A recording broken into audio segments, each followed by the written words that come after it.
बहुत साल लगे ये हिम्मत बनाने के लिए, इस फेडरेशन के जो प्रेसिडेंट है उनके खिलाफ लड़ाई लड़ने के लिए हमें बहुत साल लगे कि हिम्मत बनाई और हमने ये प्रोटेस्ट किया। लेकिन आज सब आपको नतीजा पता ही है कि प्रेसिडेंट जो है उसके बेटे से भी फिर उसका राइट है, यू मान लो प्रेसिडेंट बना है आदिवासी फेडरेशन। तो जो सरकार ने कमिटमेंट की थी वो पूरी नहीं हुई। हमारी मांग थी महिला प्रेसिडेंट की, महिला प्रेसिडेंट होगी तो शोषण नहीं होगा, लेकिन ना पहले महिला का कोई भागीदारी थी। आज आप पूरी इलेक्शन उसकी लिस्ट उठा के देख लो, एक भी महिला को कोई स्थान नहीं दिया गया।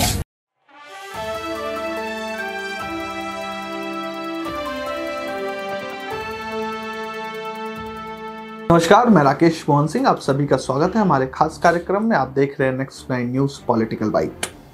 दोस्तों, हुक्मरान अब भूल रहे हैं कि अब जब जूते निकल ही पड़े हैं तो वह अब रुकेंगे थोड़े ही, वह दूर तलक जाएंगे।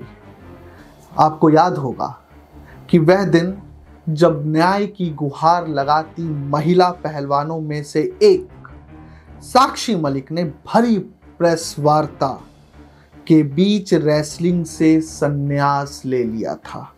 साक्षी मलिक, जिन्होंने अंतर्राष्ट्रीय स्तर पर देश को रेसलिंग में मजबूत किया, वह अपने देश के भीतर ही सिस्टम से लड़ते लड़ते इतनी बेबस और लाचार हो गई कि वह अपने आंसू तक नहीं रोक पाई और अपने रेसलिंग शू उतार कर दुनिया के सामने रेसलिंग को विदाई दे दी।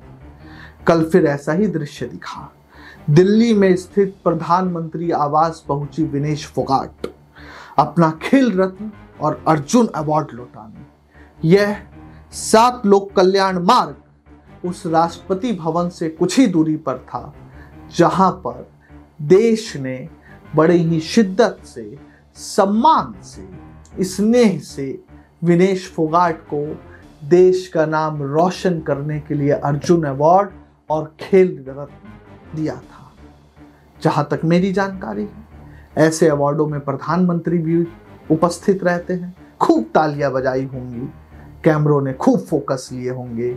लेकिन आज न्याय की इस जंग में पहलवान अकेले हैं, बेबस हैं, लाचार हैं, बिलख रहे हैं और अपने अवार्ड वापस कर रहे हैं।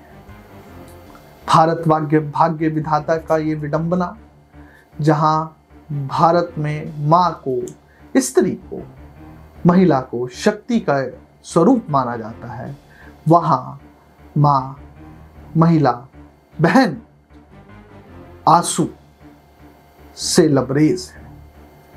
कमोबेश यही हाल पिछले लगभग 1 साल से बना हुआ।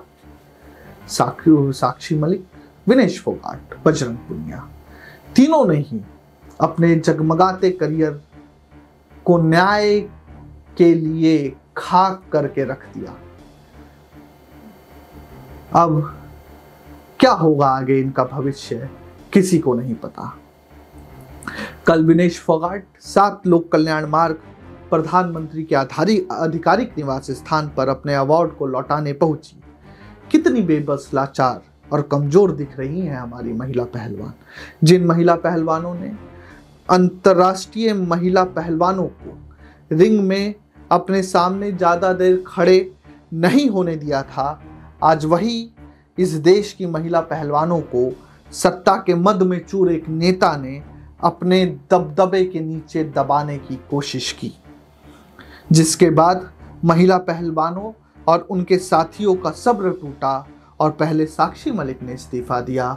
बजरंग पुनिया अपना पद्मश्री फुटपाथ पर सम्मान के साथ रख के चले गए और कल गोद में खेल रत्न और अर्जुन अवार्ड वापस करने विनेश फोगाट पहुंची। कल जब उनकी गोद में अर्जुन अवार्ड और खेल रत्न दुनिया ने देखा तो ऐसा लगा कि एक मां अपने कोख में अपने बच्चे को लिए जा रही है दफनाने। ये इस देश की विडंबना है। शर्म करने की बात है कि किसी का दबदबा इतना अधिक हो सकता है कि शौर्य की गाथा लिखने वाली ये महिला पहलवान अपने आप को लाचार और बेबस महसूस करने लगे। किसी का दबदबा देश के कानून से ऊपर हो सकता है, या किसी का दबदबा या राजनीति, हमारे देश की राजनीति जो सिद्धांतों वाली राजनीति कहा जाता था, वो इतनी ज्यादा विवश है कि एक व्यक्ति के वोट बैंक के आगे ठिठक कर रह गई है।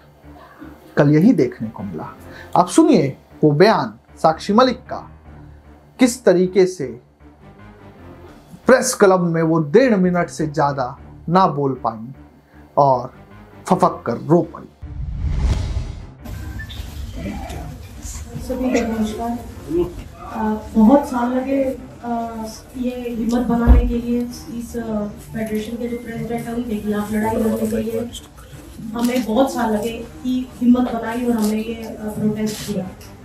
लेकिन आज सब आपको नतीजा पता ही है कि प्रेसिडेंट जो है उसके बेटे से भी फिर है, उसका राइट हैंड यूं मान लो प्रेसिडेंट बना है आज रेसलिंग फेडरेशन। तो जो सरकार ने कमिटमेंट की थी वो पूरी नहीं हुई। हमारी मांग थी महिला प्रेसिडेंट की, महिला प्रेसिडेंट होगी तो शोषण नहीं होगा। लेकिन ना पहले महिला का कोई भागीदारी थी। आज आप पूरी इलेक्शन उसकी लिस्ट उठा के देख लो, एक भी महिला को कोई स्थान नहीं दिया गया। तो बस यही कहना चाहूंगी कि जो ये लड़ाई है ये हमने तो अपनी पूरी हिम्मत करके लड़ी, लेकिन ये लड़ाई जारी ही रहेगी, क्योंकि आने वाली जो और फ्यूचर है, जो बेटे हैं बेटियां हैं, जो रेसलर्स हैं नई जनरेशन के, उनको ये लड़ाई लड़नी पड़ेगी।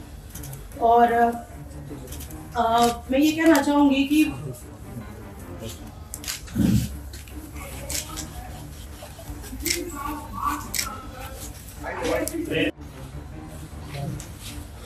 अंत में हम तो 4 सोए रोड पे, लेकिन मैं सभी तमाम देशवासी जो भी हमारे प्रोटेस्ट में आए, दूर दूर से आए, बूढ़ी महिलाएं आई, बहुत सारे लोग ऐसे आए जिनके पास खाने कमाने के लिए नहीं है, फिर भी हमें सपोर्ट करने आए। हम नहीं जीत पाए, पर आप लोगों का बहुत बहुत धन्यवाद। और एक बात और कहना चाहूंगी कि लड़ाई लड़ी, पूरे दिल से लड़ी, लेकिन अगर प्रेसिडेंट ब्रिजभूषण जैसे आदमी जैसा ही रहता है, उसका बिल्कुल सहयोगी है, उसका बिजनेस पार्टनर है, वो अगर इस फेडरेशन में रहेगा तो मैं अपनी कुश्ती को त्यागती हूँ और मैं आज के बाद कभी भी आपको बस सभी देशवासियों को धन्यवाद जिन्होंने आज तक मेरा सपोर्ट किया और मुझे इस मौके। आपने सुना बयान दोस्तों। अब आप खुद तय कीजिए कि ये कैसी राजनीति, ये कैसा न्याय, ये कैसा कानून, जिसके कारण हमारे अंतर्राष्ट्रीय पहलवान दर दर की ठोकरें खा रहे हैं। आप लोगों का क्या मानना है, हमें जरूर लिख भेजें। देश और दुनिया की तमाम खबरों के लिए देखते रहिए नेक्स्ट 9 न्यूज़ पॉलिटिकल बाइट। धन्यवाद।